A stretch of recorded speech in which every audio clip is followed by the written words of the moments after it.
Now let us learn how to apply Floyd-Warshall algorithm through one problem. The problem is use Floyd-Warshall algorithm to find the shortest path between every pair of vertices in the given graph. हमें ये एक graph दे रखा है और हमसे कहा गया है कि हमें फ्लॉयड-वॉशल एल्गोरिदम को यूज़ करते हुए शॉर्टेस्ट पाथ फाइंड आउट करना है हर पेयर ऑफ वर्टिसेस के बीच। तो आइए हम फ्लॉयड-वॉशल एल्गोरिदम लगा के इस प्रॉब्लम को सॉल्व करने की कोशिश करते हैं। सबसे पहले हम इस ग्राफ को यूज़ करते हुए अपनी इनिशियल डिस्टेंस मैट्रिक्स को लिखते हैं, जिसमें हम हर वर्टिसेस के बीच का जो पाथ हमें गिवन होता है और जो उस पर वेट प्रेजेंट होता है हम वो इस मैट्रिक्स में मेंशन करते हैं। तो देखिए कैसे। Before constructing the initial distance matrix और एनी अदर मैट्रिक्स हमें दो चीज़ें रिमेंबर रखने की ज़रूरत है, मतलब दो पॉइंट याद रखने की ज़रूरत है। पहला पॉइंट ये है कि बिकॉज मेरे गिवन ग्राफ में 4 वर्टिसेस प्रेजेंट हैं तो मैं जो मैट्रिक्स कंस्ट्रक्ट करूँगा वो भी 4x4 ऑर्डर की बनेगी, जैसे कि मैंने यहाँ पर कंस्ट्रक्ट करी हुई है 4x4 ऑर्डर की एक मैट्रिक्स। एंड दूसरा पॉइंट ये है कि जो मेरी टोटल मैट्रिसेस बनेंगी इस प्रॉब्लम में वो भी 4 ही बनेंगी इस मैट्रिक्स को छोड़ के। मतलब अगर हम इस इनिशियल डिस्टेंस मैट्रिक्स को कैलकुलेट ना करें तो इसके अलावा हमारी 4 मैट्रिक्स बनेंगी 4x4 ऑर्डर की। सो हम अपने अब एजेस का जो वेट है जो हमें गिवन है इस ग्राफ में वो इस मैट्रिक्स में लिखना स्टार्ट करते हैं। ये है हमारा फर्स्ट वर्टेक्स। तो हम इस ग्राफ में देख सकते हैं कि जो हमारा वर्टेक्स 1 है उसमें से वो 2 पाथ्स कंस्ट्रक्ट करता है या उसके 2 पाथ्स हैं। एक है जो वर्टेक्स 4 की तरफ जाता है और एक है जो वर्टेक्स 2 की तरफ जाता है। तो हम इस ग्राफ में वो मेंशन कर देते हैं। वर्टेक्स 1 गोज़ टू वर्टेक्स 4 1 के लिए, मतलब जो हमारा वेट है इस एज का वो 1 है, वो हमने यहाँ लिख दिया। और जो 1 2 पे जाता है उसकी जो वेट है उस पाथ का वो है 8। सो हम इसे यहाँ ऐसे मेंशन कर देते हैं। एंड वर्टेक्स 1 पे बिकॉज नहीं जा सकता सो हम 0 लिख देते हैं, या वर्टेक्स 1 सेम है so we will obviously write it 0। And because vertex 1 vertex 3 पर नहीं जाता है डायरेक्टली कहीं से भी सो हम यहाँ पर लिख देते हैं इन्फिनिटी। आई होप आपको क्लियर हो गया होगा।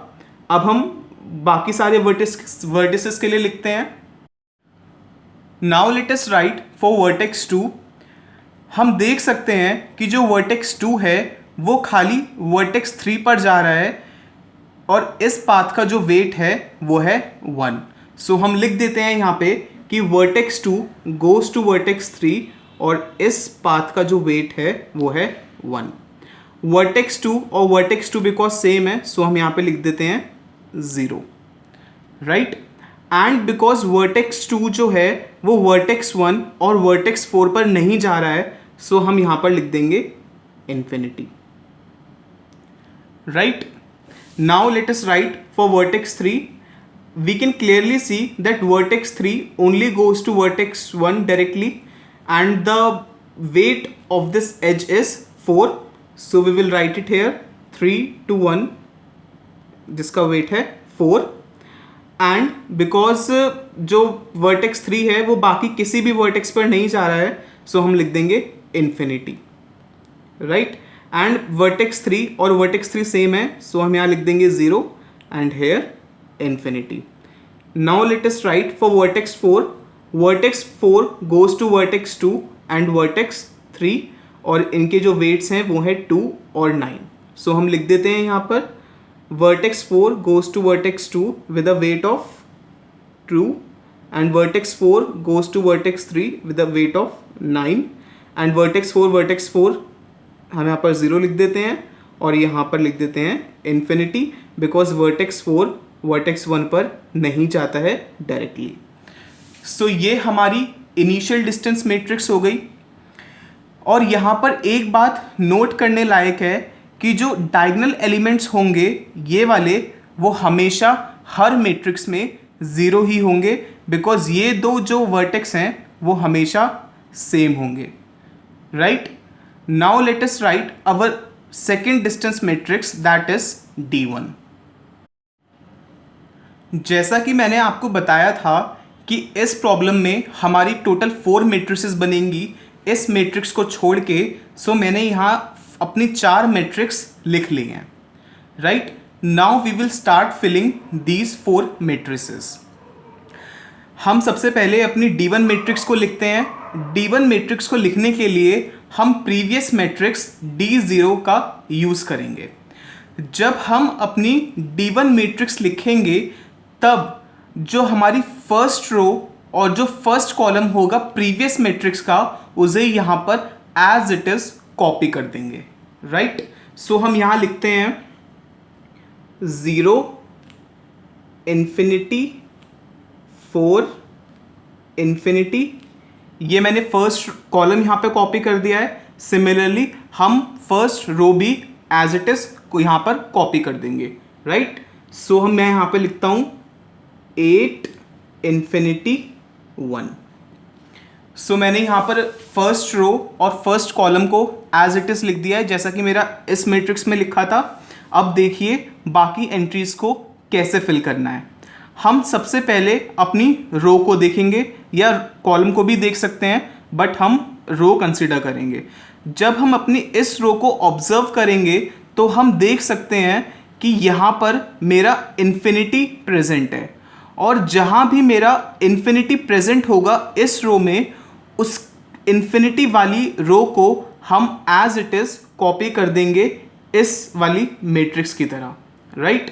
सो बिकॉज यहाँ पे मेरा इन्फिनिटी प्रेजेंट है, सो जो मेरी बाकी एंट्रीज हैं इस मैट्रिक्स में इस कॉलम के करस्पॉन्डिंग, वो मैं एज इट इज़ यहाँ पर कॉपी कर दूंगा।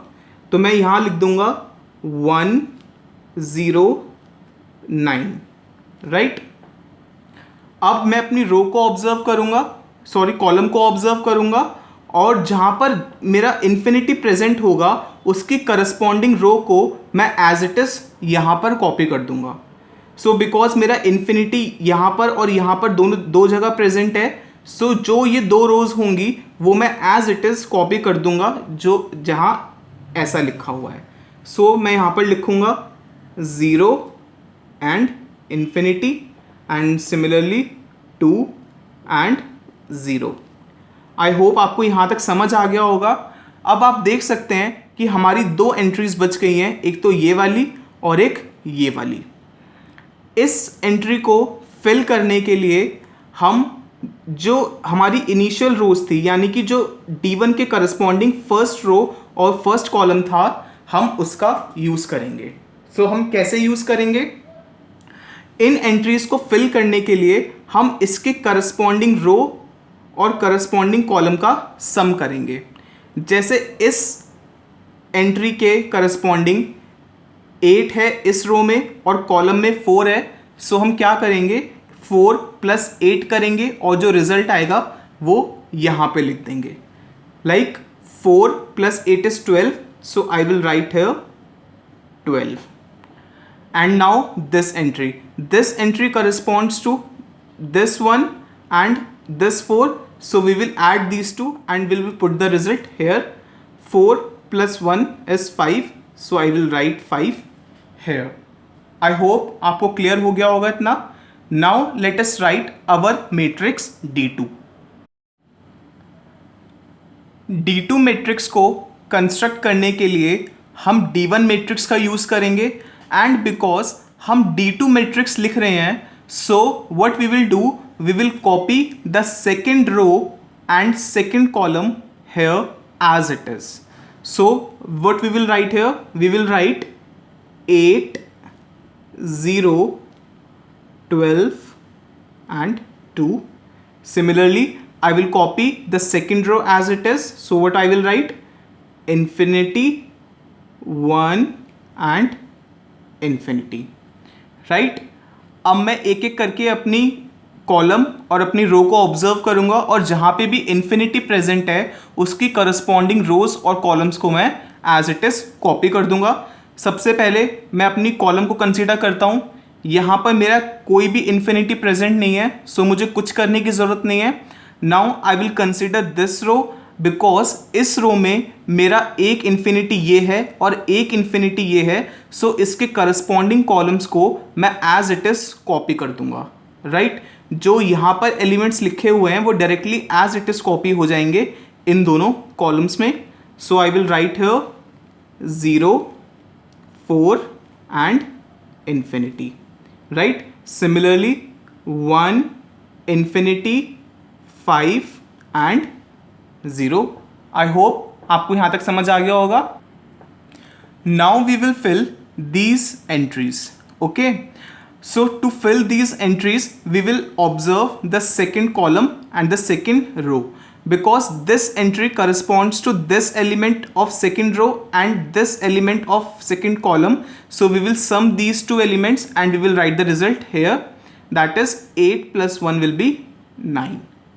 Right, similarly to fill this entry we will see this and this of second row and second column. So we will write the result here, that is 12 plus 1 will be 13. No, I will not write that here because I told you already that the diagonal elements are always 0. So I will write here 0. Right, now I will fill this entry because this entry corresponds to this element of second column and this element of second row. So I will write the sum here, that is 2 plus 1 will be 3. Right, now I will write my D3 matrix.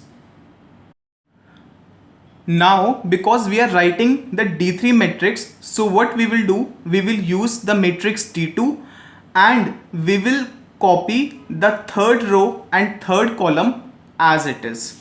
So what we will write here, we will copy this third column and this third row as it is. So let me write here 9, 1, 0 and 3 and here 4, 12, 0 is already written and then 5.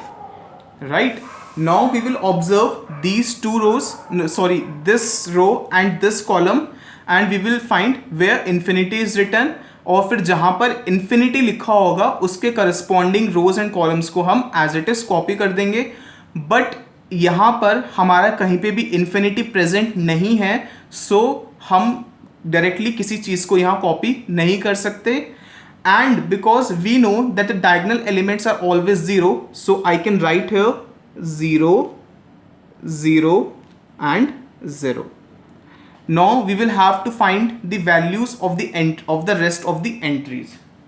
Right, to find the value of this entry we will see the corresponding third row and third column, and because this entry corresponds to this 12 and this 9. Right, so what we will do here, now to find the value of the rest of the entries, what we will do, we will do the same thing as we were doing in these matrices.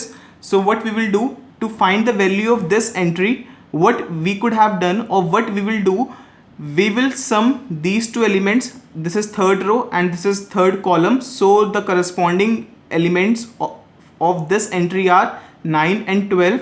so यहाँ पर अगर हम इन दोनों का सम करेंगे तो कितना आएगा, it will come out to be 21. Right, सो हमें यहाँ पर लिखना चाहिए था 21, बट हम यहाँ पर 21 नहीं लिखेंगे बिकॉज जब भी हम एंट्री अपनी फिल करते हैं इस रूल को अप्लाई करके, तो हम हमेशा चेक करते हैं अपनी प्रीवियस मैट्रिक्स, अगर उस करस्पॉन्डिंग पोजीशन के लिए हमारी जो एंट्री होती है वो ग्रेटर आती है, सो हम वो एंट्री ना लिखकर जो प्रीवियस मैट्रिक्स की एंट्री होती है उसे ही लिखते हैं। सो अगर हम अपना ये वाला रूल अप्लाई करते इन दोनों के सम वाला और यहाँ लिखते तो 21 वैल्यू आती, बट बिकॉज यहाँ पर उससे स्मॉलर वैल्यू 8 प्रेजेंट है, so we will not write here 21 and we will write here 8. Right? Similarly, we will find out the other entries.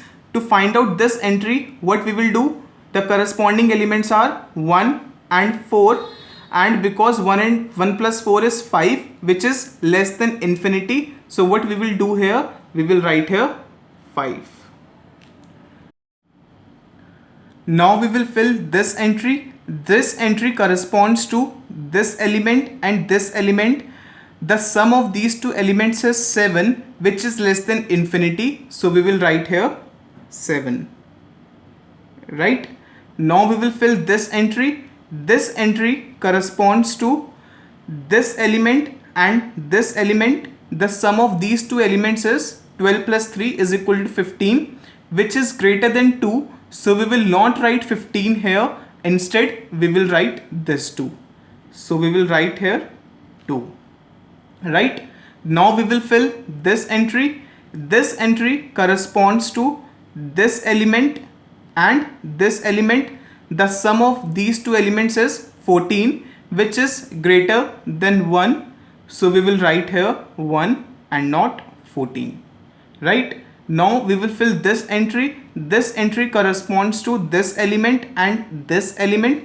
The sum of these two elements is 6, which is less than infinity. So we will write here 6. I hope आपको समझ आ गया होगा. Now we will write our matrix D4.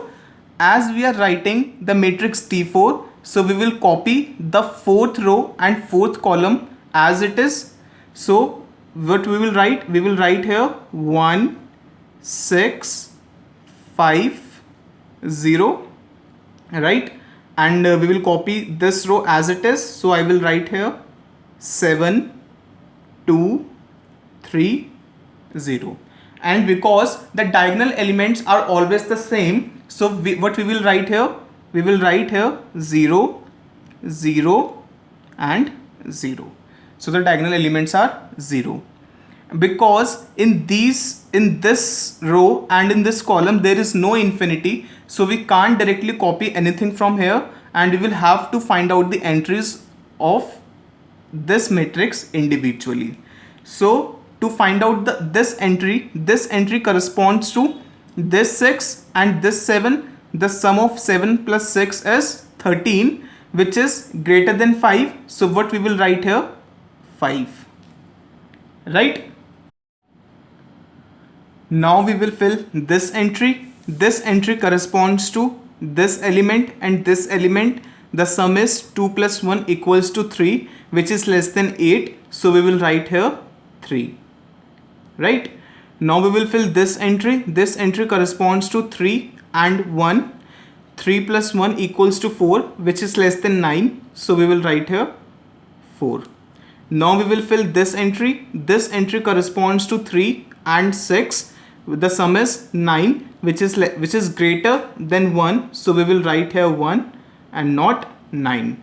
Now we will fill this entry. This entry corresponds to this and this. The sum is 12, which is obviously greater than 4. So we will write here 4 and not 12. Now we will fill this entry. This entry corresponds to 2 and 5. The sum is 2 plus 5 equals to 7, which is less than 12. So we will write here 7. This is our final shortest distance matrix and the result of Floyd-Warshall algorithm. I hope आपको clear हुआ होगा.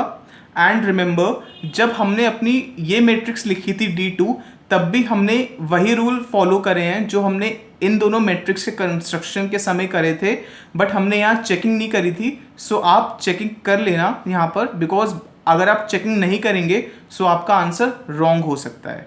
Right? I hope आपको ये समझ आया होगा. Still अगर आपको कोई क्वेरी या डाउट हो सो प्लीज़ नीचे कमेंट सेक्शन में अपने क्वेरीज और डाउट्स छोड़ दें.